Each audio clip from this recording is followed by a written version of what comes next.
Bonjour et bienvenue dans le Trading Point, l'émission qui vous simplifie le monde des crypto-monnaies. Aujourd'hui, on se retrouve avec toute l'équipe, ou presque, Louise qui devrait bientôt arriver. Et comme je vous l'ai dit tout à l'heure, nos invités spéciaux de ce soir, donc Blockchain Valley Vitel,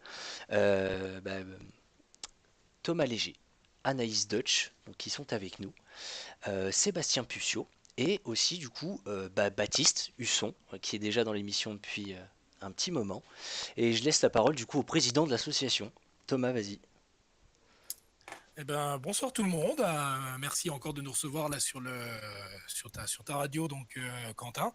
C'est un plaisir, hein, puisque du coup, effectivement, nous, on Partagez. avance plutôt bien sur la partie blockchain Valley Vitel, hein, avec là en ce moment l'incubateur, mais je pense qu'on va revenir dessus peut-être un peu après. Quentin, Oui, oui, toi oui, dans le grand débat, on y moi reviendra. j'ai plein de choses à dire, hein, mais si tu me laisses la parole tout de suite, c'est cuit. Ah bah non, mais une petite aventure suivie, ça peut être sympathique. Ouais, avec plaisir. Un petit mot aussi, Anaïs, Sébastien. Honneur aux dames. Je crois qu'elle a, elle a le micro qui est Le coupé. blanc. Oh bah Sébastien, du coup, Non, bah oui, bonsoir à tous. Alors qui moi, es-tu? Qui es-tu? j'étais déjà venu une dernière fois. Alors je suis le président aussi de la société SGAT, qui est une boîte de conseil et de développement spécialisée dans la technologie blockchain. Du coup, ouais, j'étais déjà venu une première fois. J'avais aussi mon associé qui était venu. Donc voilà, mais là, je viens avec la casquette du coup BVV, Blockchain Valley Vitel, plutôt que SGAT. Ouais. Donc en casquette de bénévole ce soir au profit de la blockchain. Oui, c'est vrai que je peux peut-être le présenter Ouais, rapidement, mais c'est en vrai, fait, vas-y. ce soir, on a tout le bureau du coup de l'association Blockchain Vallée de Vitel qui est réuni. Donc moi-même en qualité de président de l'association, Baptiste en qualité de vice-président, Anaïs en qualité de secrétaire et Sébastien en qualité de trésorier préposé au compte. Donc ouais, c'est super d'avoir tout le bureau réuni ce soir en live, quoi. Voilà pour la petite présentation. Et ben voilà, on aura l'occasion de reparler un petit peu de BVV, de l'avancement du projet tout à l'heure, bah, donc dans la deuxième demi-heure. Je propose qu'on commence tout de suite avec un petit point sur le marché. Phil, Jean-Luc, à vous de voir. Parlez-moi de cette hausse. Moi, ça me plaît bien. C'est ce qui était prévu, hein. Après, c'était de dire, on en avait parlé déjà la semaine dernière, des zones qui étaient identifiées à la hausse. Moi, j'avais pris le choix de poser mes burnes sur la table et de dire, je pense qu'on monte et qu'on ira chercher ces zones et qu'elles ont très peu de probabilité d'être résistantes. On verra bien ce qu'il en est. On vient chercher les niveaux. La réaction, je ne sais pas, elle dépend du marché. Techniquement parlant, pour ma part, tout semble plutôt bien orienté. Je vois peu de résistance sur cette zone. La façon dont on aborde en plus est la meilleure possible, c'est-à-dire que la consolidation, alors attends, il faut que je remette un graphique, la petite consolidation sur la zone des 121, 124, là, qui était une zone à franchir, on l'a franchie sans retester le support, c'est-à-dire on l'a franchie en montant, ce qu'on appelle une consolidation ascendante. C'est-à-dire on consolide orienté à l'achat, c'est-à-dire qu'on se projette déjà vers le niveau suivant. Autant dire, en termes d'appétit acheteur, on est plutôt costaud. On est dans une zone où de toute façon, il y a quand même une demande qui est plus vendeuse qu'acheteuse. D'accord. C'est-à-dire que dans cette zone, personne n'achète, la zone des 150 où on est actuellement, il n'y a que des demandes vendeuses. Maintenant, il va falloir traiter la demande vendeuse et je m'attends à ce qu'elle soit plutôt faible, à savoir une fois qu'on y est, que c'est traité, en gros que les acheteurs ont sécurisé leurs gains par des prises de profit partielles, plus personne ne vend et probablement la tendance derrière pourra émerger. Mais il faut s'attendre à ce qu'il y ait quand même un travail de cette zone. C'est-à-dire là, en gros, 148, 130, 150, c'est la zone à travailler. Il y a des fibos, il y a probablement du volume vendeur à exécuter quand même ici. Il n'est pas probablement un volume de gens qui vendent pour viser un nouveau plus bas, plus à mon avis de gens qui achètent et qui revendent une partie de leurs achats pour gérer les risques. C'est plutôt ça que je pense. Donc une zone de gestion de risque spéculatif plus qu'une zone de demande vendeuse. Et donc normalement pour moi des vendeurs qui vont essayer de revendre éventuellement, mais plus haut. Face à ça, en ayant des acheteurs qui visent donc des résistances comme objectif technique pour sécuriser des gains partiels ou totaux selon les objectifs temporels des différents trades. Mais je pense qu'évidemment, vu qu'on est venu chercher des zones de buy and hold, la plupart des investisseurs aujourd'hui dans le marché ne lâcheront pas leurs achats avant des prix beaucoup plus attractifs que ceux qu'on cote actuellement. Donc liquidité faible et demande acheteuse supérieure, qui fait que normalement, pour ma part, enfin, le positionnement acheteur supérieur fait que pour ma part, on va se projeter vers des résistances plus pour des objectifs de profit taking que des objectifs de vente. Donc, pour ma part, un marché qui timidement sort de ses phases de baisse neutralise d'abord, d'accord? On n'est pas encore haussier, mais normalement, gentiment, on devrait garder ce schéma ascendant pendant quelques semaines avant de trouver de nouveau des résistances. Pour moi, plus vers la zone des 250-300 $ de manière large. Voilà. C'est vrai on a encore un petit peu de temps devant nous, enfin, quoique ça peut être atteint rapidement.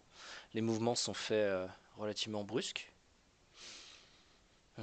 Tiens, le Bah, petit tip. Excuse-moi, Baptiste. non, mais surtout que, comme dit Phil, on a eu une montée déjà qui est sur déjà 3 trading points, plus Phil. T'as un cul bordé de nouilles parce que chaque fois que tu prédis quelque chose, ça s'est passé pour l'instant, donc bravo à toi déjà. Et C'est clair. on a une market cap qui a bien monté, on est quand même à 132 milliards de dollars en market cap. On était à peu près à 112, 115 quand on a repris le trading point il y a 3 semaines. Oui, mais on était à Donc, combien avant? Il faut comparer ce qui est comparable. bien sûr, non mais je veux C'est quand dire, même sur les descendu Bah, mouvements, assez non, mais bas. ouais, c'est vrai que. bien sûr, mais je veux dire, ça remonte légèrement enfin. C'est une bonne nouvelle quand même, si on C'est Oui, vrai n'aime que pas ça fait plaisir. le terme sur cette nouvelle. Je C'est un pense qu'il faut, mouvement qu'on a il faut tous faire envie de voir. attention.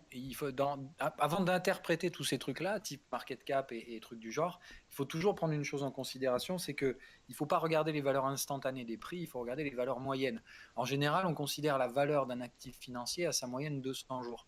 C'est-à-dire que même s'il y a un gros cataclysme qui se produit, entre guillemets, un vrai changement radical de positionnement des investisseurs, normalement, on considère quand même cette valeur moyenne à 200 jours comme étant la référence de valorisation d'un actif. Donc, bah déjà d'une, tu regardes où elles sont les moyennes 200 jours de l'Ethereum, on est encore très très loin. Donc, bon, voilà, où se trouve la Ça vraie laisse valeur une de ce marge. truc-là?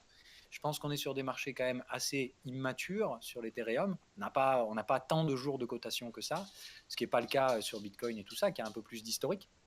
Donc, dans tous les cas, je pense qu'il y a des hausses de valorisation qui vont se refaire, hein, qui vont se remettre en place pour normaliser un petit peu les événements haussiers, un peu trop haussiers dans un premier temps, puis les corrections baissières qui se sont mises en place, pour revenir à la médiane. Voilà ce qu'on appelle un return to the mean. On range un peu et après, éventuellement, une nouvelle tendance haussière moyen-long terme pourra émerger, mais on n'est pas du tout dans ce stade-là, pour ma part.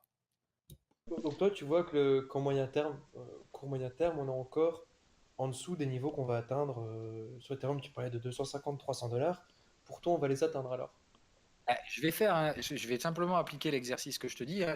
Moi, je ne traite pas avec les moyennes, hein, mais je te dis, dans la psychologie d'un investisseur plus ou moins institutionnel, on définit ça, c'est-à-dire que la valorisation réelle, stable d'un actif, sur laquelle tu peux baser des prises de décision rationnelles liées à la valorisation, hein. C'est-à-dire que pour des décisions de trading, la valorisation, on s'en fout. Le trading, l'objectif, c'est de définir quel sera le prochain niveau de valorisation à plus ou moins courte échéance. Euh, On t'a perdu? Oui, parce que j'ai besoin de clavier pour faire un truc de seconde et je suis en push to talk, donc juste une seconde. Yes, bah je vais en profiter pour le petit tips d'aujourd'hui. Bah, toujours un petit rappel de bien se tenir à sa stratégie. Tout à l'heure, j'étais en train d'appeler Phil pour lui faire le petit débrief de ce qui allait se passer ce soir, avec qui on était, donc voilà. Et bah, après, on commence à aborder un petit sujet trading. Donc on a discuté un petit peu de TH parce que j'avais remarqué que voilà, il était un petit peu haussier. J'avais écouté Phil aussi dans l'une de ses vidéos et puis même dans les épisodes précédents du Trading Point, sa conviction haussière. Et puis bah, moi j'ai acheté il y a un bon petit moment de l'ETH en buy and hold, donc je crois que c'était mi-août, dans le creux de mi-août. Et ouais, Phil, je sais pas, si on atteint déjà ma moyenne d'achat, enfin ma moyenne de prix, est-ce qu'on n'irait pas voilà, un petit peu plus haut, puis à la limite, tu sais, passer en mode spéculatif. Et la première chose qui m'a fait, c'est un rappel à l'ordre. C'est pourquoi j'ai acheté ces cryptos. Buy and hold, stratégie de départ. Et au final, qu'est-ce que je voulais faire? Enfreindre cette stratégie. Et c'est bête, mais au final, il a totalement raison sur le fait que il faut se tenir à sa stratégie. Ça peut paraître bête dit comme ça, mais décrocher, c'est tellement rapide. Non, mais oui, c'est parce que la logique, elle est même encore pire que ça, si tu veux la simplifier. C'est pas simplement de déroger à la règle que tu t'étais initialement fixée, c'est simplement que tu es parti en buy and hold avec une gestion du risque qui allait avec ce trade-là. C'est-à-dire qu'en fait, tu subis toute la phase de baisse avec la patience obligatoire du buy and hold, et quand ça commence enfin à valider, montrer des premiers signaux de validation, parce que pour un buy and hold, on est encore très très loin des vraies validations. Pour ça, il faudra déjà d'une remonter vers au moins 300 dollars et donner des signaux positifs sur cette zone-là pour la suite. C'est-à-dire que pour la partie buy and hold, c'est peanuts ce qu'on est en train de faire maintenant. C'est vraiment pas une validation, c'est un premier pas dans le bon sens d'un chemin très long à venir derrière. Et dans cet objectif-là, il faut te dire, en buy and hold, tu as subi toute la phase de risque. Et maintenant que ça commence éventuellement à bien se passer, c'est le moment où tu commences à retourner ta veste. C'est l'erreur classique qu'il faut surtout pas faire. Subir le risque et derrière couper le gain dès qu'il commence à arriver. C'est l'enfer d'une décision de trading. C'est le pire de tout. Voilà, faut pas faire pire. C'est clair. Ça peut paraître bête ce que vous venez d'entendre, enfin bête ou des petites piqûres de rappel, hein, mais au final, vraiment le petit tips de ce soir, c'est tenez-vous toujours à votre stratégie. Je me prends moi comme exemple, hein, parce que ça peut arriver à n'importe qui, que ce soit professionnel ou amateur comme moi, hein. Mais c'est un petit détail, mais qui peut au final tout changer. Après, il y a aussi la... Attends, faut quand même Je, contextualiser le truc. je te, Il je y a te- je te aussi un laisse buy and hold reprendre rationnel. sur C'était juste... l'analyse. Oui, non, mais juste sur ton truc. Ton buy and Yes. hold, tu l'as fait dans une zone où c'était possible de commencer à le faire. Moi, le premier, je prenais aussi des premiers achats par là. Après, on savait que ça pouvait aller plus bas et c'est pour ça qu'on prenait buy and hold. Je parle pas quand tu dis il faut respecter sa stratégie, le mec qui détient des Ethers à 900 et quelques dollars parce qu'il a fait n'importe quoi en termes de buy Oui, and hold, là, c'est une autre histoire. On est bien d'accord. Là, oui, effectivement, si on revient chercher 900 dollars sur des Ethers, il sera peut-être temps quand même d'encaisser une partie et de réduire des leviers parce que là, franchement, c'était pas un très bon investissement d'immobiliser du capital aussi longtemps sur des valorisations complètement folles. Hein. Mais dans le cadre d'une stratégie bien faite, il est clair que maintenant que tu as subi le risque, faut pas retourner ta chemise. Quoi. Ouais, bah, de toute façon, je n'ai pris bonne Alors, note Phil, moi ce matin. j'ai deux questions, Phil, par rapport à ça. Est-ce que pour du buy and hold, selon toi, pour les personnes qui nous écoutent qui sont pas encore en trade, est-ce que pour du buy and hold, il est encore temps d'acheter des positions? Et sinon, est-ce que pour trader sur du court ou moyen terme, est-ce qu'il est Alors, je encore peux te temps de prendre répondre des très trades? très vite. Je vais te répondre très très vite. Mon prix moyen sur l'Ethereum, c'est 215 dollars. D'accord? Donc, c'est-à-dire qu'aujourd'hui, tu achètes, tu as des meilleurs prix qu'un spéculateur. Après, moi, j'ai mal fait mon job. Hein. D'accord. Mais Et ça pour du répond à ta trade, c'est question. aussi le Est-ce moment. que Et les prix pour sont le trade, c'est attractifs? encore partant. Oui. Est-ce que les prix sont attractifs encore aujourd'hui dans un objectif buy and hold? Bah oui, tu auras des meilleurs prix qu'un professionnel qui a spéculé. Bon, moi j'y suis allé un peu agressif, effectivement, et je traînais malgré moi encore des putains de trades de la zone des 400 dollars. Hein, donc quand il a fallu renforcer derrière, je devais traîner la position initiale qui foutait en l'air les ratios risque-rendement. Mais aujourd'hui, je m'en sors bien, j'ai une exposition qui est normale, j'ai pas empilé les trades acheteurs pour faire baisser les moyennes comme font les imbéciles. J'ai fait ça comme il faut, logiquement, au maximum. Aujourd'hui, je peux plus rien faire sur l'Ethereum, j'en mettrai pas plus, c'est ça que je veux dire. Et il y a cette partie buy and hold qui vise toujours les mêmes zones. Hein. Moi, j'ai dit, tant qu'on n'est pas à 600 dollars, les buy and hold, je touche pas. Voilà. Par contre, j'ai un trade spéculatif là qui est en parallèle que j'ai pas compté dans la moyenne à 215 dollars. Hein. C'est bien deux choses différentes où je suis rentré vers les 122,3 là, je sais plus. Et ça, j'ai pour objectif la zone des 280. Là, on arrive à 260, 280, je récupère mes gains et merci, au revoir. Et basta. Ok. Par contre, je veux dire, le marché crypto, on le connaît plutôt. Enfin, même si on le connaît pas parce qu'il n'est pas mature, quand on voit des chiffres comme ça, ce qu'on a eu beaucoup en 2017 et auparavant, quand on voit du vert comme ça, on s'attend à une correction massive. Je veux dire, Ah, mais la correction, elle est massive. Attends, Ethereum, du sommet au creux, on a perdu plus de 85% de la valo. Bien sûr, mais On est habitué à un marché je parle pas de bearish. correction. Je parle pas de correction sur du long terme comme on a là depuis plus d'un an. Je parle de correction sur quelques jours, semaines maximum. Mais on s'en fout, on est déjà allé très loin dans la bêtise baissière là. On a tout fait pour niquer tout le monde. On n'est pas encore haussier. Non, Hein, attention. une petite prévision vis-à-vis de ce qui vient de se passer là.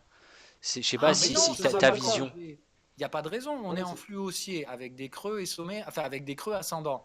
On va probablement essayer de former des sommets ascendants. Il n'y a aucune raison de s'arrêter ici. Ça ne veut pas dire que c'est obligatoire qu'on continue de monter. D'accord? Il y a de la gestion du risque entre les deux, mais moi je vois très peu de demandes vendeuses ici. Je ne vois pas l'intérêt de vendre là. Donc, comme je pense qu'il n'y a pas de vendeurs qui se positionnent, c'est que des gestions de risque, des acheteurs qui sécurisent des gains. Une fois qu'on aura exécuté ce volume-là, voilà, il y a toujours des mecs qui vont acheter en breakout ou à court terme, et ça devrait. Moi, je vois pas de raison que ça se renverse. Voilà. D'accord. Moi, un truc comme ça, c'est parti. Pardon? Non, mais je suis d'accord avec toi sur ton analyse totalement. Et moi, je me rappelle quand on voyait, même si on était en tendance baissière ou haussière, je me rappelle en septembre 2017, on s'était pris une grosse claque déjà, pas aussi importante que celle-là, mais une espèce de mini claque de quelques semaines, voire quelques mois, mais très léger. Alors, Dès qu'on revoyait. donne-moi une date, juste, Attends, pour être sûr qu'on parle de la même après. chose. Je regarderai juste après. Et C'est quand on peut-être pas voyait. comparable dans une Non, époque de bull run. c'est pas comparable du tout, c'est sûr, mais je parle pas de bull run encore là. Et quand on voyait des 13%, des 23% sur VOS, ça durait Alors 2 jours et oui, après, là tu étais dans un contexte de marché haussier. Ce qu'il faut dire, c'est que T'étais dans là, un tu bull étais run. dans un marché haussier qui était un peu bullesque, illiquide, complètement spéculatif. Effectivement, d'avoir des pullbacks extrêmement violents à l'époque, c'était normal, mais ça se produisait après des phases de hausse complètement irrationnelles. C'était un peu des return to the mean. C'est-à-dire que ça montait tellement fort de façon débile qu'il fallait digérer ça très longtemps après et destroy complètement les valos pour revenir chercher un peu les moyennes. Tu vois, par exemple, là, on prend l'exemple de l'Ether en juillet 2017. Effectivement, les pullbacks se faisaient en repli vers la moyenne 200 jours. Donc, tu vois, on cherchait à valoriser. C'est pour ça que j'ai dit, pour moi, la structure de prix de l'Ethereum, elle est vraiment partie en sucette qu'en fin d'année 2018, quand Bitcoin était 2017, quand Bitcoin était complètement taré. Et il y a eu cet effet d'appel d'air sur Bitcoin qui a servi à Ethereum à ce moment-là. Mais avant cette phase-là, pour moi, l'Ethereum, il n'était pas en bulle du tout. Et je ne pense pas que l'Ethereum soit un marché en bulle. C'est un marché qui, pour moi, a fait un excès spéculatif, là où, pour le coup, Bitcoin, c'était une grosse bubule, quoi, avec sa structure parabolique et tout ce qu'il faut, quoi. Donc, oui, moi, je trouve comprends. que la structure de prix est plus saine sur Ethereum. C'est la raison pour laquelle moi, je me suis mis sur ça, au lieu de me mettre C'est sur clair. Bitcoin.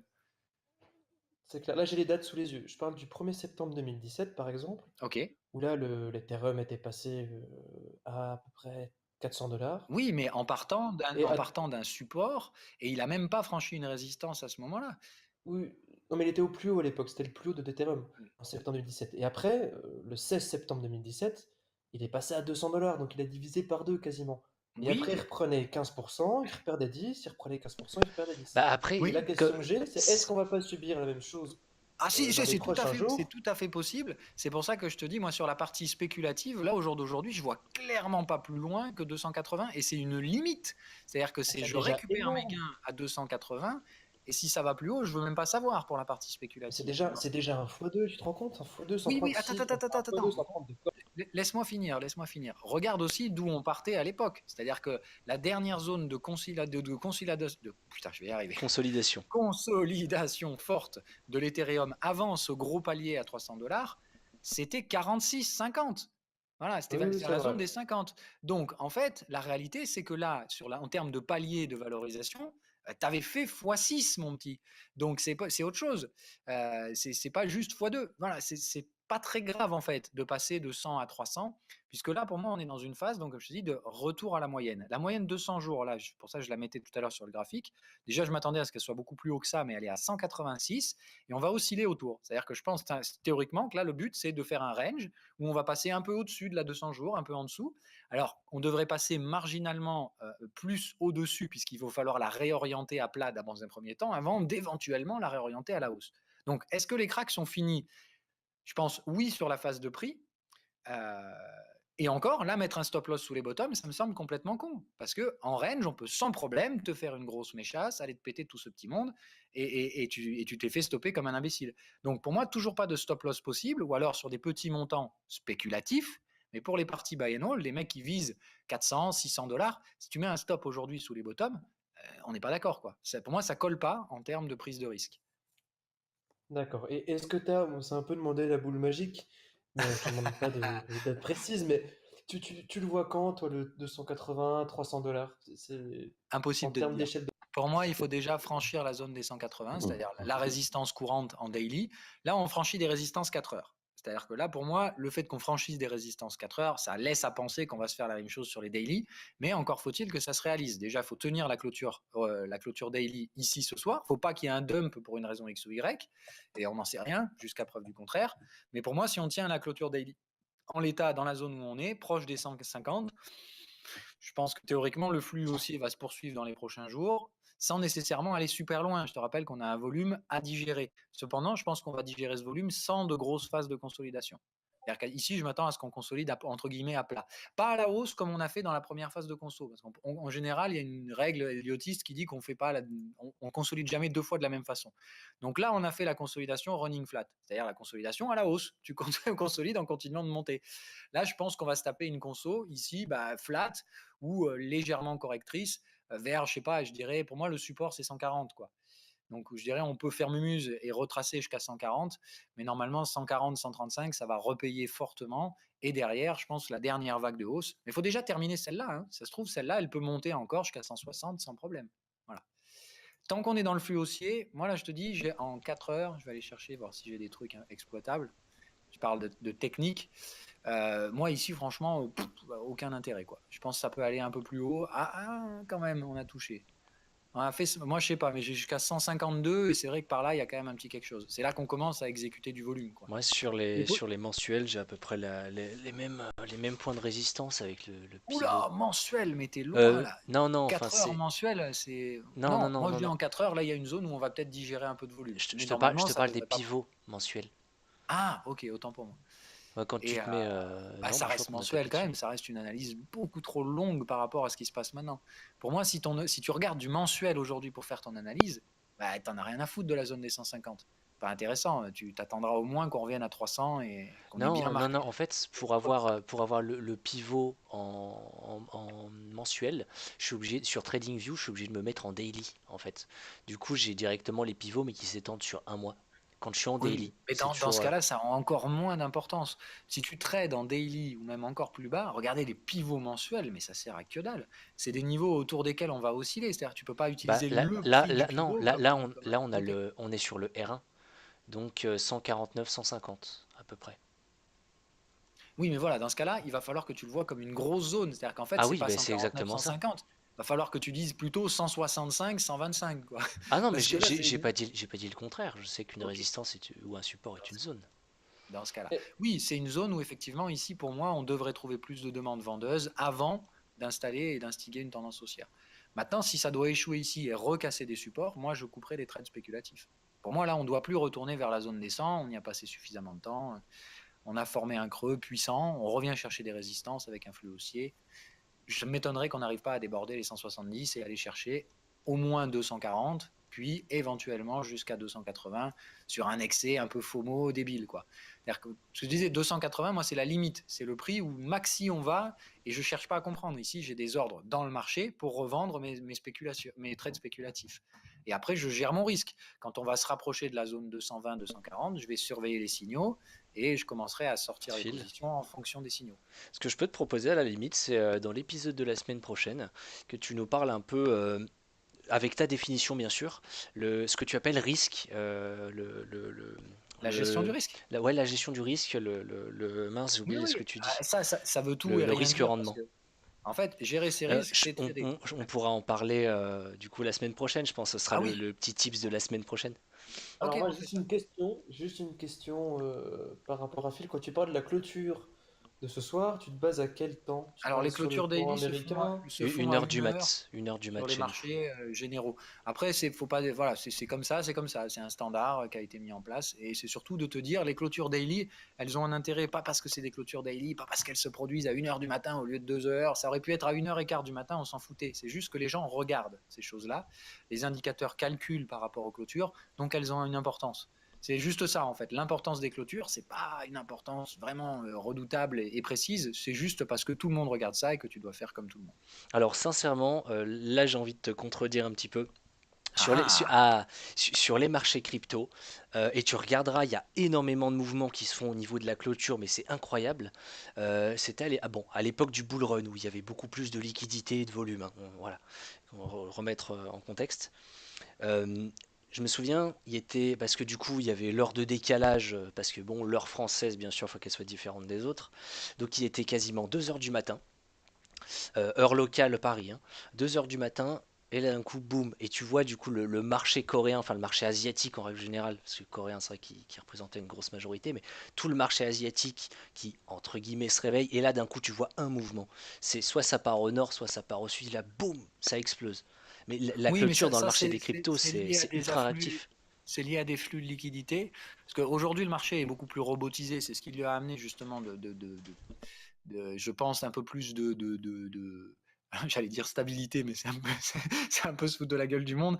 Mais voilà, c'est la robotisation de ce marché, ça lui a apporté de la liquidité déjà, Ah bah, ça se qui sentait, hein. manquait un petit peu avant.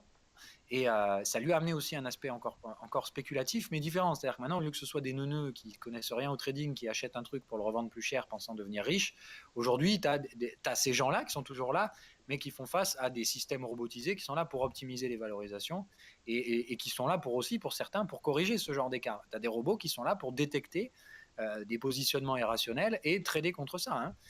Donc ça amène une certaine légitimité et en Je attendant, ça comprends pourquoi je me déstructure suis fait aussi. rect quand j'ai commencé à trader alors. Non, mais disons que la structure de ce marché, comme je vous l'ai dit déjà plusieurs fois, elle a un peu changé parce qu'il y a des professionnels et des robots qui sont arrivés dans ce marché, qui n'étaient pas spécialement là avant, ou en tout cas dans des proportions beaucoup plus faibles qu'aujourd'hui. Donc on est en train de professionnaliser un peu ce marché. Ça ne veut Mm. pas dire qu'il va être haussier pour autant. Hein. Ça veut juste On dire que verra maintenant, comment. les Pour règles l'instant, ont on l'a changé. tout vert. On est content. Voilà. Ne nous Les niveaux déprime de pas, s'il te plaît. valorisation les niveaux de valorisation de ces capis font que quoi qu'il arrive, les capitaux, les capitaux professionnels et on va dire institutionnels sont obligés d'en tenir compte. Donc ils sont dedans, marginalement encore, mais ils sont dedans. Et forcément, maintenant qu'ils influent dans le marché, alors qu'ils n'influaient pas avant, la structure du marché change également. Raison pour laquelle moi je pense qu'il n'y a pas de bull run à 200 000 $ et compagnie. Hein. C'est pour ça, un institutionnel, il ne spéculera pas sur ce type de risque-là. Ouais, Mais par faut contre, spéculer faut sur voir des comment ça ranges, se passe. oui, il faut voir, mais voilà. Disons que si on reste dans une gestion du risque institutionnelle et classique, pas de black swan et de trucs comme ça dans l'économie et quoi que ce soit, pas de panique, pas de mouvement irrationnel, je vois pas de raison que ça aille à 200 000. Parce qu'il y a des professionnels qui sont dedans et qui vont bloquer les mouvements et qui vont essayer d'installer ce qu'ils font sur toutes les devises, des putains de range. Voilà. Eh ben écoute, je pense que c'est une bonne conclusion. Comme quoi on se fait toujours... Enfin, je vais rester poli. Bref, Louise. Moi, je vous laisse du coup. Je suis désolé. Ah oui, c'est J'aurais aimé vrai. écouter Louise. Je vais essayer si j'ai 2 minutes avant de me barrer. Mais du coup, je vous fais des bisous à tous. Je peux pas rester jusqu'à la fin de Allez, l'émission. Merci bonne Phil soirée. pour tout, c'était top. Hein. Allez, ciao, ciao, bonne soirée. Ciao. Du coup, Louise, qu'est-ce que tu as de croustillant pour nous ce soir? C'est l'instant news. Bon, dommage, c'est râpé. Je C'est devrais l'instant vraiment... news. Ah non, mais je crois qu'il va me falloir des jingles pour meubler comme ça. Louise? Mais il faut une boîte à jingle. Attends, Louise? elle est perdue dans ses mangousses. Louise! Louise, allô, ici la Terre, appelle Louise, est-ce que tu es là? Bon, bah écoute, on fera la petite pause tout à l'heure, hein. On va commencer tout de suite avec le grand débat, du coup. Ouais, j'ai pas de Euh, news tronc en plus ce soir, je suis désolé, hein. Franchement, c'est un peu faible en tronc aujourd'hui.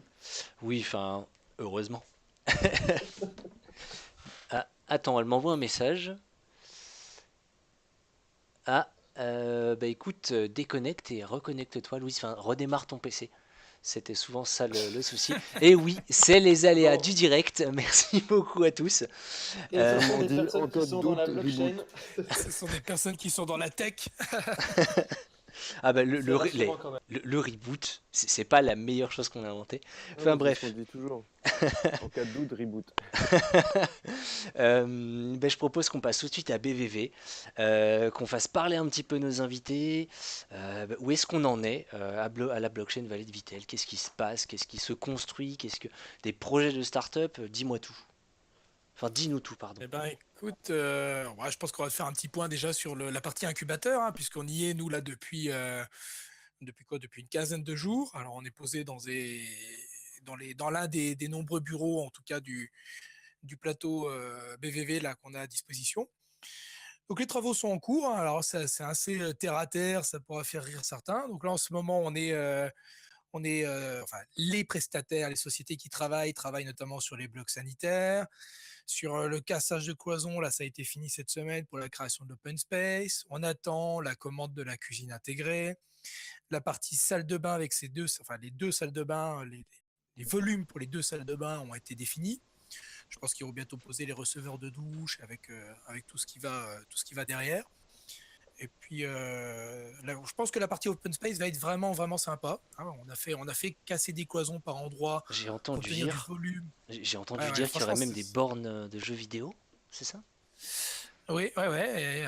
Enfin, en tout cas, c'est des bruits de couloir. On n'en est pas sûr encore, mais voilà, c'est pas Noël tout le temps, donc on va voir. On est prudent, mais en tout cas, on essaye de faire tout pour que ça soit convivial, sympa et puis fonctionnel quoi. Donc ouais, je pense que la partie open space va être vraiment vraiment sympa. On a les entreprises hein, qui interviennent, hein, c'est-à-dire les plâtriers, peintres, plombiers en ce moment, électriciens, puisque c'était un bâtiment qui est divisé, donc c'est des plateaux. Hein. Donc c'est bien, ça, honnêtement, ça progresse très très bien. On tient les délais. On est plus du tout dans l'effet d'annonce. Là, on est dans le dur, hein, c'est-à-dire que ça y est, on est posé dans l'incubateur blockchain. Et puis, même si on est encore dans le plâtre, dans la poussière, en tout cas, on est motivé, puis on est plein de bonne humeur, quoi. Donc, C'est franchement, l'instant BTP en fait. ouais, c'était l'instant. Ouais, mais moi, j'aime bien ramener un petit peu les choses, un petit peu au côté terre à terre, tu vois. C'est-à-dire qu'on n'est pas dans le grand truc hyper clinquant. Avant d'être dans le truc hyper clinquant, puis de performer, puis d'aller sur Mars. Parce que vous savez que moi, j'aimerais bien aller sur Mars. À un moment donné, eh ben, on doit commencer avec des choses basiques, quoi. Basique, eh ben, c'est un bâtiment, c'est des blocs sanitaires, c'est un coin cuisine, c'est de l'équipement, c'est du mobilier. Et c'est tout ce qu'on fait aujourd'hui en suivi technique, conseil technique, nous, l'association BVV, auprès de l'intercommunalité et de la ville de Vittel pour que les choses évoluent, avancent et puis qu'on crée un cadre favorable, quoi. Donc franchement, non, franchement, c'est super cool, quoi. Hum, C'est vraiment bien. Thomas, C'est vraiment. euh, après, est-ce que tu peux nous en dire plus pour nos nouveaux auditeurs? D'où vient cette idée de la blockchain Vallée de Vittel? Il y avait un forum qui s'était tenu aussi en fin novembre 2018, si tu peux en parler rapidement, Ouais. pas qu'il soit perdu en route. Ah, je peux te faire un petit topo rapide. Hein. Donc, dans le cadre de mes actions bénévoles au sein d'Ecoplen, donc un accélérateur de développement économique, donc là, en dehors de l'entrepreneuriat numérique, hein, c'est 80 sociétés, entreprises, industrielles, artisans, peu importe. En fait, on a établi une stratégie, déjà qui était la stratégie Blockchain Valley, et on a créé aussi ce qu'on appelait le forum économique, là, donc basé à Vittel. Et en fin 2018, c'était sur notamment le numérique et la blockchain. Et de cet événement-là a découlé l'annonce de l'incubateur Blockchain Valley et tout ce qui s'ensuit aujourd'hui. Donc en fait, on suit à une sorte de roadmap établie il y a 4 mois et qui pour le moment déroule correctement. Et du coup, Voilà. cette roadmap, est-ce que tu peux nous en dire plus pour la suite des opérations ou c'est confidentiel? Non, non, c'est pas du tout confidentiel. On va bientôt communiquer sur les différents médias avec l'annonce de notre site internet, enfin notre plaquette là qu'on a fini fraîchement aujourd'hui. Et en fait, on a une roadmap établie sur 24 mois, hein, donc dans les grandes lignes, qui permet d'atteindre ce qu'on pense être une blockchain valley aboutie. C'est-à-dire, elle englobe non seulement un incubateur dédié, donc numérique et blockchain, parce que je pense qu'on ne peut pas parler de blockchain si on ne parle pas de numérique, hein, c'est un sous-jacent technologique. Et, euh, et après, donc, cet incubateur qui est la partie de l'entité physique, un petit peu la maison mère, mais il y a aussi une imbrication territoriale qui est très forte, à savoir notamment la mise en place de formations. Alors, on va essayer de mettre en place des partenariats pour créer de la formation, parfois jusqu'à Bac+5 en distanciel depuis Vittel, si possible sur des métiers de type blockchain, cybersécurité, enfin des secteurs qui sont assez porteurs. Ensuite, Hello? on a la partie... Bonsoir Oui, Louise. Louise, bonsoir. Ouais, ouais, ça va. On laisse finir Thomas, on basculera sur les news juste après. Pardon Thomas, excuse-moi. Problème de micro du coup. Le manque de respect, quoi, c'est un Ah truc la de vache, ouf. elle me coupe Ça la y est, parole comme ça. les mangoudes, elles se sentent plus, quoi. Non, Oui, et donc en fait, on a une stratégie globale qui est au profit du territoire, hein, c'est-à-dire que c'est pas un incubateur qui vit cloisonné, c'est un incubateur qui vit au contact de son territoire, au profit de ses commerçants, de ses entreprises, qui les aide dans leur transition numérique, qui les aide aussi dans accepter accepter par exemple les paiements en crypto-monnaie, faire usage de la blockchain et de ces moyens technologiques dans leur industrie, enfin dans les sociétés. Il y a aussi la partie événementielle, créer de l'événementiel aussi à Vittel, puisqu'à Vittel, on a quand même un palais des congrès de 1200 places, enfin un potentiel événementiel extrêmement important. On a pu le Il y a, voir enfin, à ce forum. voilà, c'est ça. Et puis en fait, on a toute une roadmap dans les grandes lignes qui doit arriver, on va dire, au bout de 24 mois, à ce que serait un tout cohérent, en tout cas une blockchain valley de long en large, du point A au point Z, suivant la vision qui nous semble la plus complète. Bien sûr, c'est toujours perfectible, mais l'idée, c'est quand même d'essayer d'avoir une blockchain valley française, hein, qui soit très, très cocorico, qui soit très utile au territoire local, qui a un fort impact sur le territoire national et qui, à un moment donné, on peut là parler de souveraineté nationale, puisqu'une blockchain valley ou un pôle technologique, il est question aussi à un moment donné de souveraineté nationale et de rayonnement international. On le voit avec la crypto valley Zoug en Suisse, hein, qui a quand même quelques pépites aujourd'hui. Euh, ça doit être un territoire, un petit peu je dirais un phare, un point de rencontre pour tous les gens de la tech blockchain où en fait c'est le point d'effervescence. Voilà, c'est ça. Et ça, je pense qu'on atteindra, si tout se passe bien, le point culminant dans 24 mois à peu près, si la roadmap déroule correctement. Voilà, c'est pour ton petit point. Bah, c'est nickel.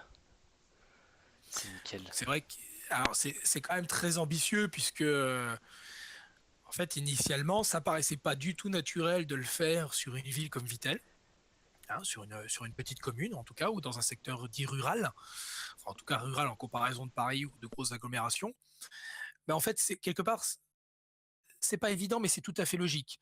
C'est-à-dire qu'on a plus facile de se concentrer sur un périmètre géographique restreint, où on a une interconnexion beaucoup plus fluide entre les élus, les acteurs du tissu socio-économique, enfin toutes les personnes, plutôt que d'aller dans une grande agglomération où quelque part il est beaucoup plus complexe de développer une blockchain valley ou peu importe, hein, une IA valley ou une tech valley X ou Y, On a puisqu'on proposé Blockchain Beach dans le chat. Ça a l'air pas mal du tout. Gantz tient un truc, hein. Tu dois peut-être voir avec lui. Bref. ça va peut-être, on verra. On verra. Ah, Qui achète le nom de domaine, qui achète le nom de domaine, mais le problème, c'est qu'il n'y a pas la mer si tu vas à Vittel, c'est un peu compliqué, quoi. Donc, Bah, ouais, il y a c'est pas bien grave, on n'a pas Paris-Plage, la mer, mais on a de l'eau, ça va. tu vois, donc après, après ça se ramène du sable, hein, c'est pas très... ouais, ça, je suis pas inquiet pour ça. On a une plage à Contrex, hein, juste à côté de Vittel, hein, Bah voilà. oui, Avec une fusée, on peut tout faire, hein. Ça, c'est Puis clair que... avec, voilà, puis il y a c'est le exactement centre ça. thermal aussi. Attends. Ah Après le ouais, boulot, tout de suite en Il y a des cure. mangouzes. On attend les mangouses encore. On et puis attend les on a mangouses. réservé du terrain bio pour Mangouze, mais Vous allez voilà, bon, réintroduire l'espèce? paraît-il Oui. qu'elle va bientôt arriver, alors voilà, hein. Eh ben tiens, Louise, quelques news croustillantes. Ensuite, on redonne la parole un peu à toute l'équipe. Ok. Allez, feu. Alors, donc on a le bureau de poste du Liechtenstein qui a fait son entrée dans la crypto avec le lancement de nouvelle exchange. Pour l'instant, il n'y a que le Bitcoin qui est pris en charge, mais a priori, on devrait avoir 4 autres cryptos qui seraient pris en charge à l'avenir. Donc cette opération avait été menée par Vardec Suisse, dont le siège est à Zug, et qui travaille en collaboration avec donc, le bureau de poste du Liechtenstein. Ensuite, on a aussi eu une opération policière menée simultanément dans plusieurs villes en Turquie. On a 24 suspects qui ont été arrêtés.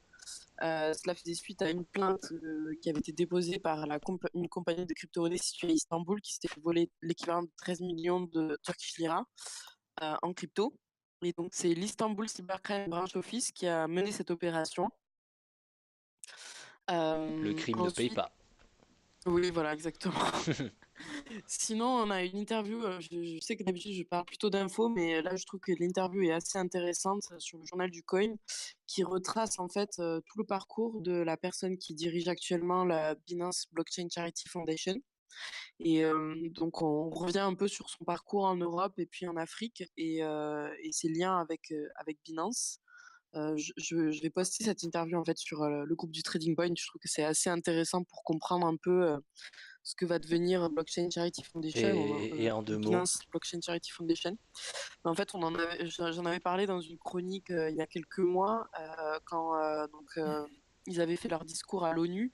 Mais l'idée, c'est qu'ils allaient vraiment dédier ce fonds sans mettre aucun coût de transaction et en fait pour faire des dons directs sans aucun intermédiaire. intermédiaire et sans prendre aucune commission, exactement, et donc mener des projets humanitaires via Binance. Donc c'était vraiment et le discours avait eu lieu à l'ONU et ça avait remué pas mal de choses dans le monde humanitaire à propos de justement l'utilisation de la blockchain et même de la crypto-monnaie sur ces sujets-là. Ensuite, pour passer sur un autre sujet un peu plus blockchain, on a un communiqué de presse officiel donc, de la filiale canadienne de l'entreprise Boehringer Ingelheim, pardon si je prononce mal, je suis vraiment pas à l'aise avec l'allemand.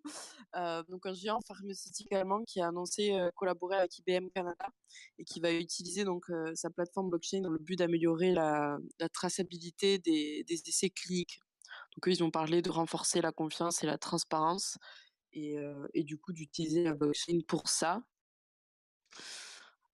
Et puis sinon, je vais finir avec, donc un un média un peu plus mainstream, c'est sur BFM TV. On apprenait cette semaine, enfin la semaine dernière avec la Saint-Valentin, que la blockchain existait, depuis quelques années maintenant, comme, vecteur pour les mariages et les divorces et petit rappel pour ceux qui n'étaient pas juristes, en fait, ça ne sert absolument à rien.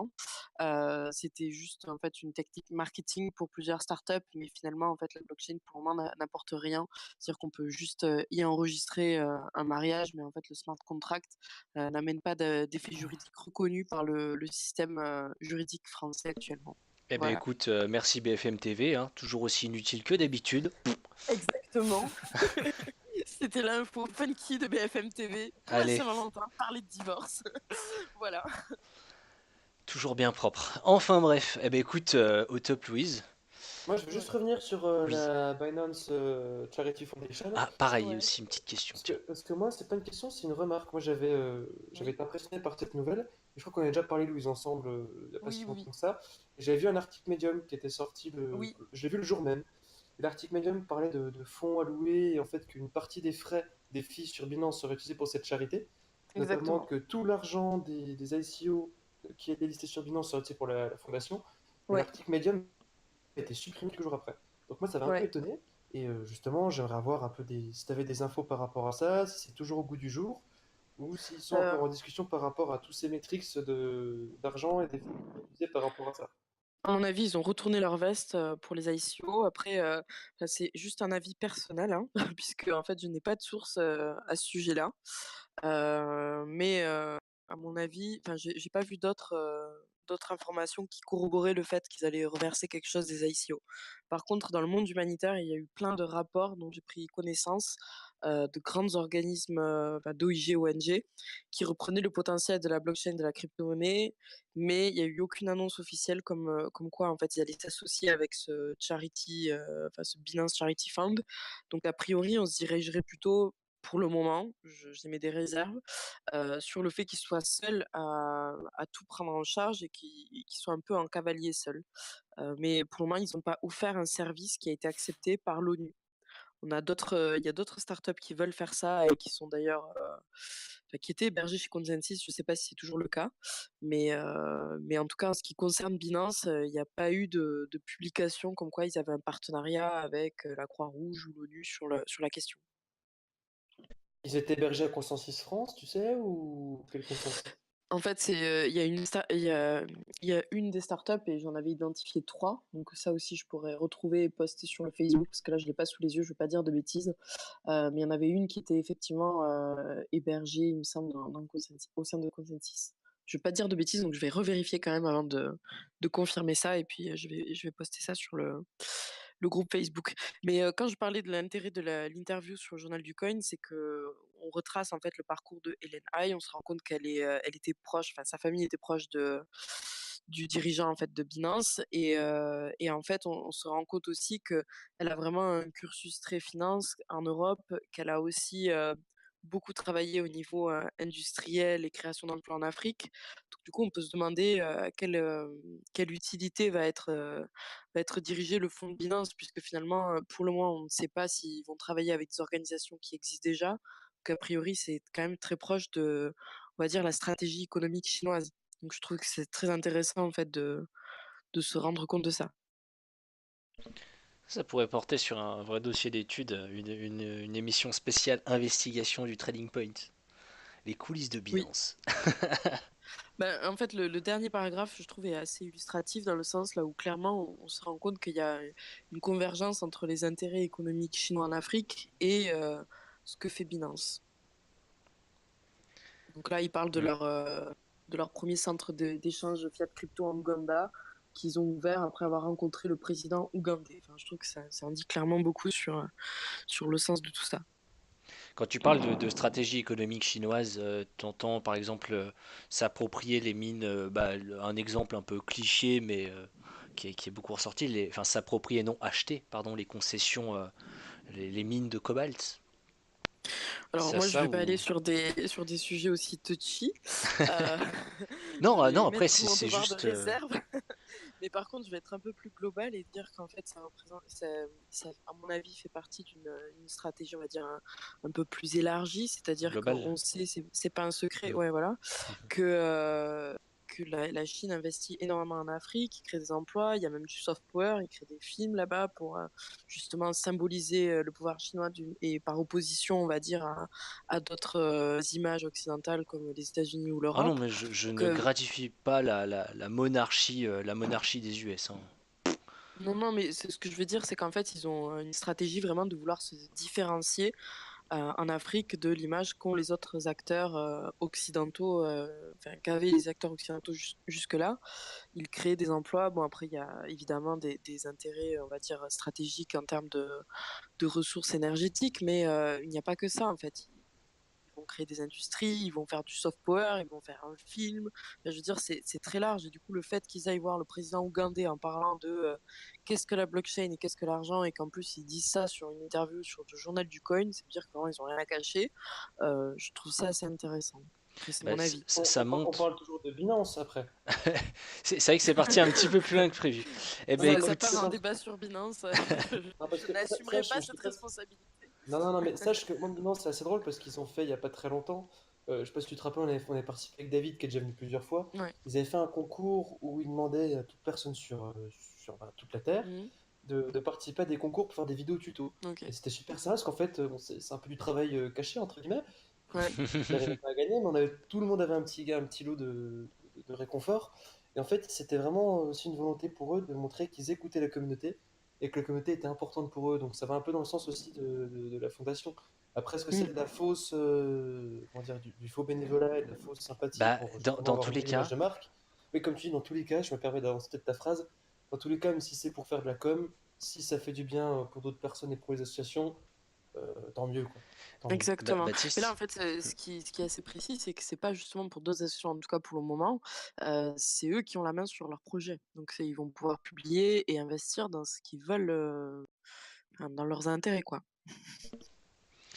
du coup Baptiste, première chose qu'on m'a enseigné au BTS Management des UC, les RSE d'une entreprise, responsabilité sociétale et environnementale.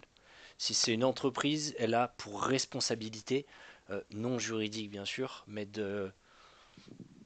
bah, d'être responsable face à la société, d'être bienveillante. Voilà, je pense Ouais, que je peux. ben après, si je peux en rajouter une couche, je suis assez d'accord quand même avec Baptiste sur le fait que c'est toujours mieux qu'il y ait de la RSE, enfin avec Quentin sur le fait qu'il y ait de la RSE. Et c'est vrai que pour le moment, on n'a pas entendu parler trop de projets similaires sur d'autres exchanges. Ah, je Donc dis c'est toujours pas le mieux que contraire, rien. hein. Ouais, bah, carrément, Mm. carrément. Sauf si un jour Bitfinex décide de montrer leur résultat de compte avec USDT. Bref. La Non, conclusion, non, c'est mais on attend le charity Non. Bitfinex, voilà, Et avec du coup, impatience. Bitfinex, ça c'est assez drôle. Bref, on en parlera plus ce j'avais soir. une petite question pour toi, Thomas. Aujourd'hui, moi, si je suis une jeune start-up et que j'aimerais m'installer à Blockchain Valley Vitel, comment je vous contacte comment est-ce que je Attends, fais? je te coupe, Quentin, on n'accepte pas les scams, je suis désolé. Ah, oh bah Ouais. non. Oh bah, On a vous retenu vous que cataloguez. BitConnect. Donc Vous voilà, mais cataloguez, c'est trop tard. Et enfin, du coup, voilà, comment je fais moi pour poser ma start-up chez vous et bénéficier un petit peu de toute cette expérience, de tout cet ensemble d'avantages? Eh ben, déjà, tu vas attendre un petit peu qu'on envoie notre communication. Et puis après, après dans les grandes lignes, assez rapidement, en fait, il y a un dépôt de dossier qui va se faire via les points de contact. Alors, les points de contact, il y en a plein, hein. Que ce soit tous les membres du bureau via leur réseau disponible, que ce soit via le site internet, via les réseaux sociaux de la Blockchain Valley. Tu trouves après, en fait, il y aura une adresse mail, donc tu déposes ton dossier quelque part, peu importe sa maturité, son état. Après, en fait, il va être analysé, il va passer devant un jury, hein, qui va évaluer, entre guillemets, sa viabilité, sa densité blockchain, sa densité, sa teneur en matière numérique. Et puis, à partir de là, eh ben, si ton dossier il est retenu, en fait, eh ben, tu peux accéder à l'incubateur et notamment au bureau gratuit pendant la première année. Hein, on est toujours sur un bureau gratuit la première année, 0 € le mètre carré, charge comprise, et puis 6 € le mètre carré, charge comprise la seconde année.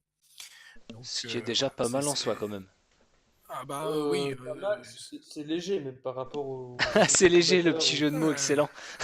Oh là là. Désolé, j'étais obligé de la glisser. Eh les gars, vous êtes des gosses, c'est un truc de ouf. Non mais comme dit Thomas, tu vois, c'est ouvert à toutes les startups blockchain et numériques.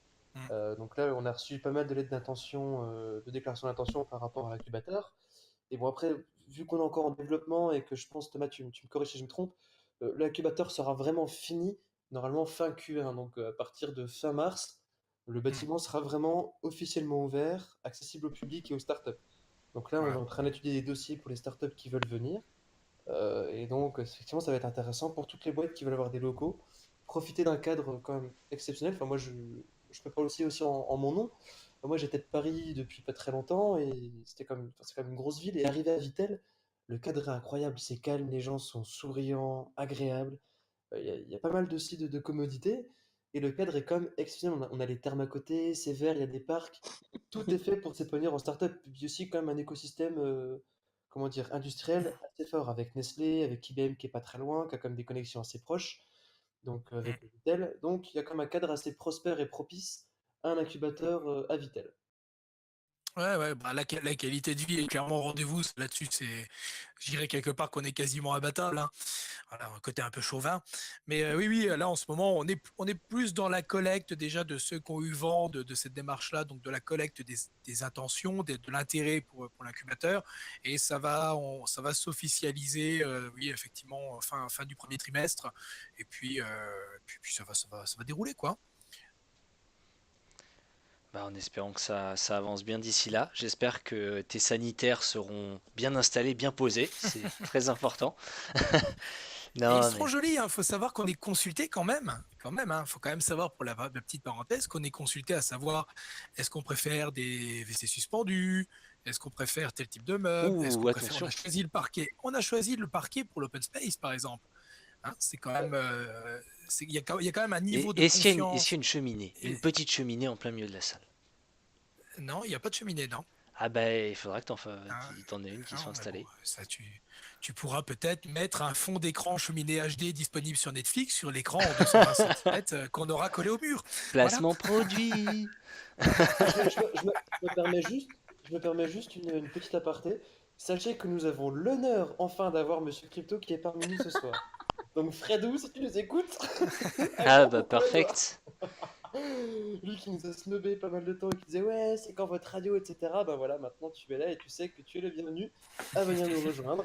Lundi prochain par ailleurs, tu es invité si tu veux, avec grand plaisir. Voilà, Bah, je peux je te remercie. je peux le faire basculer avec nous. Est-ce que t'as un micro, Fred? Non, non, on a dit qu'on acceptait pas les scams ce soir, je Ah, suis désolé. ah bah oui, pas de scam, donc ouais, effectivement. Bah, du coup, ouais, ça a l'air franchement sympa, donc bah, l'incubateur. Un vrai Non, c'est bien, incubateur blockchain. ça C'est... suit son cours. Ah, important, petite news importante technique, on a l'arrivée d'Internet depuis cette semaine. Voilà. Ouh, Internet! Ouais, Vous êtes ouais. fibré à Vitel? Ou Alors, pas encore? l'incubateur n'est pas encore fibré. Pour le moment, on est en VDSL et on monte quasiment à 100 Ouh, et mauvais quelques. point. Ouh Non là, mais mauvais attends, point. on a Voilà, 4 ouais, box ouais. mon gars, on a 4 box, donc attends, Par on se contre, on calme a tout de suite. 4 box pro, on a une répartition, on a un service pro derrière, donc ça déroule, quoi. C'est pas, voilà, ça passe. Honnêtement, à part traiter de la grosse 4K, du dossier bien lourd, là, à un moment donné où la fibre peut venir à manquer, dans l'immédiat, je veux dire, c'est tout à fait fonctionnel et fluide. Puis de toute façon, la fibre viendra très bientôt, c'est 2021, je crois, et je fais des pieds et des manches pour qu'on soit raccordé en prioritaire à l'incubateur. On aura 300 mètres de fibre entre le NRO et l'incubateur. Voilà. Gantz qui nous fait part d'un petit modem 56K. Nous auriez-vous menti? Euh, Bref, bah écoute, c'est ce qu'il faut en retenir globalement. Ça veut dire que la blockchain Valley très accueillante, prête à vous accueillir à partir de mars, c'est ça? Mi-mars? Je pense qu'on peut Oui, je commencer à pense que donner des dates à peu près. ça va se décanter dans cette période-là, quoi. Oui, À peu puis près. on va faire quand même pas mal d'événements aussi, comme parlait Oui. Louise. Il y aura des hackathons blockchain, il y aura des bug bounty aussi. On parlait du palais des congrès. Donc il y aura aussi des événements blockchain qui sont prévus, qui sont déjà en discussion C'est quand sur le bug Vitel. bounty? Bah, le bug bounty, t'as qu'à l'organiser, on t'attend, et puis c'est quand tu veux. Ok. C'est compliqué que ça. Donc, voilà. Ça c'est Et fait. voilà. Hein. Tu vois, Et t'assumes, voilà, hein, tu proposes des choses, t'as t'assumes, une voilà. perche, et voilà, il te faut quoi comme surface? Il te faut quel. Voilà, allez hop. Il te faut combien de moyens, sur quelle enveloppe, tu veux quoi, dis-nous tout. Alors en fait, on va hacker Nestlé. Et après, on ira tous finir au goulag, au fin fond de la Sibérie. D'accord. Et Sébastien, on t'a pas beaucoup entendu non plus, toi. Est-ce que tu peux nous parler un peu des coulisses? Qu'est-ce que tu Oh fais oui, au quotidien pour BVV? j'écoute et effectivement, non, mais Thomas résume. C'était quoi ta question, pardon? Comment toi tu agis au sein du BVV? Comment tu le vis au quotidien un petit peu? J'ai envie de pousser un peu l'aventure suivie. Et est-ce que tu comptes t'installer ou Voilà, pas je suis à à Paris BVV? pour l'instant, je la suis un peu à distance, mais avec Thomas, on discute pas mal. Et voilà, mais après, oui, comme moi, de mon côté, j'ai le GAD, forcément, on attend de voir un peu, en fait, on attend que ça avance et surtout, on s'installera. Ouais, le but, c'est de s'installer dès que tout est prêt. Donc, nous, on va créer une antenne, justement, de ce GAD, ou en tout cas une équipe avec des développeurs à terme là-bas. Et donc voilà, mais ouais, c'est vrai que pour l'instant, on pilote plutôt de Paris. Eh ben écoute, si ce gars se porte bien, au top. Eh Ouais, ben, d'ailleurs, faisons peut-être un petit point news, même si c'est pas la casquette que t'as ce soir, Sébastien. Peut-être un petit point j'osais pas sur, demander, j'osais pas peut-être un petit demander. point sur SGAT si jamais t'en as envie, pour parler un petit peu de ce qui se passe, un peu les nouveautés, qu'est-ce qui se passe en ce moment. Ouais, bien sûr, pas de souci. Non, non, alors dernièrement, SGAD, maintenant on est justement en train d'essayer de développer un peu notre force commerciale. Là, on est en train de travailler beaucoup avec les entreprises à faire surtout de la vulgarisation, de la formation, de la pédagogie auprès des entreprises et pas mal d'ateliers. Donc voilà, c'est ce qu'on fait beaucoup, formation, ateliers, dans le but en fait après certains ateliers qui permettent derrière de produire des POC blockchain. Alors pour l'instant, on n'en est pas encore beaucoup là, il n'y en a Qu'est-ce que pas tu appelles énormément. POC? Un vrai produit, un logiciel, D'accord. voilà, c'est un POC, ouais, ouais, Un POC, Pour, juste pour un nos vrai, un auditeurs qui POC, ne c'est un comprendraient proof pas of tous ces concept. termes, voilà, ouais, c'est vrai, c'est un Un POC, c'est un MVP. proof of concept, c'est un MVP, c'est le minimum produit viable en fait. C'est comme dit Sébastien, c'est le premier test en production qu'on peut faire sur une application. ouais, voilà, exactement. Alors généralement, c'est pour une business line en particulier, pour un projet en particulier. Donc voilà. Donc là, on n'en est pas encore, il n'y en a pas encore beaucoup des use cases. Bah, je pense que ça ne serait tardé parce qu'au final, j'en discutais tout à l'heure avec Gantz. On a énormément de possibilités avec la blockchain. Je pense pas que ce soit. Ouais, non, mais surtout là, c'est le début d'année, donc ça commence à reprendre on réentend parler pas mal de blockchain, Mm. surtout dans les entreprises. Donc nous, on est pas mal sollicité aussi pour des événements, donc là, donc ouais, non, je pense que ça reprend. Là, forcément, comme les budgets aussi il y a les nouveaux budgets de l'année, là, les entreprises se remettent dessus. Donc il y a trois technologies sur lesquelles les entreprises s'intéressent maintenant. Là, c'est l'IA, RPA, c'est-à-dire robotique, process automation, et la blockchain. Eh C'est ben, vrai. plein C'est vrai que d'avenir ça se tout ça. ressent, hein. Mm, Ça, mm. ça se ressent dans une phase de reprise, là, début d'année un peu calme, voire un peu mort. Et puis là, maintenant, oui, les entrepreneurs, en tout cas, réabordent le sujet, en tout cas, ont pris le temps peut-être de mûrir la chose pendant les fêtes, et puis maintenant vont s'ouvrir, je pense, et puis collecter des informations, se faire une opinion, et ça va être à nous de battre un peu le fer pendant qu'il est chaud, quoi. Bah, dans tous les cas, il y a trois grandes étapes. C'est la première, c'est l'ignorance complète, c'est on rit de cette technologie, on dit mais c'est n'importe quoi, ça ne va rien apporter. Et là on est dans la seconde phase où on commence à s'intéresser, où elle peut peut-être apporter quelque chose au monde. Et d'ici 10, 15, 20 ans, ce sera la phase d'évidence. Mais oui, mais la blockchain, mais oui, mais qu'est-ce qu'on ferait sans? Puis Mais oui, il faut c'est le temps que ça. clair. Exactement, Baptiste. Bah, joli mot de la fin. Propre. Alors déjà, Monsieur Crypto, c'est pas une mangouze, mais un mangouze. Je suis désolé. Je réponds aux punchlines qui sont mentionnées dans le chat. Dis-lui que c'est doté aussi à Vitel. Voilà. Allez, Ça c'est fait. oulala, oulala. Ouh, Merci les gars. lol. Excellent. Bon, bah écoutez, merci à tous d'être venus, que ce soit l'équipe ou tout le bureau de BVV. Merci Thomas, Anaïs, je crois savoir que t'es pas en forme en plus, remets-toi bien. Bah, Sébastien et Baptiste. Euh, Bah, bah, merci à toi.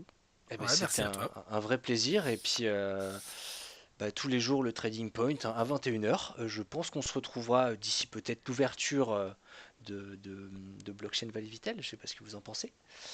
Ah bah même Euh, avant, si tu veux, la, hein. la petite, le petit avant, la petite inauguration, ça me ferait très plaisir.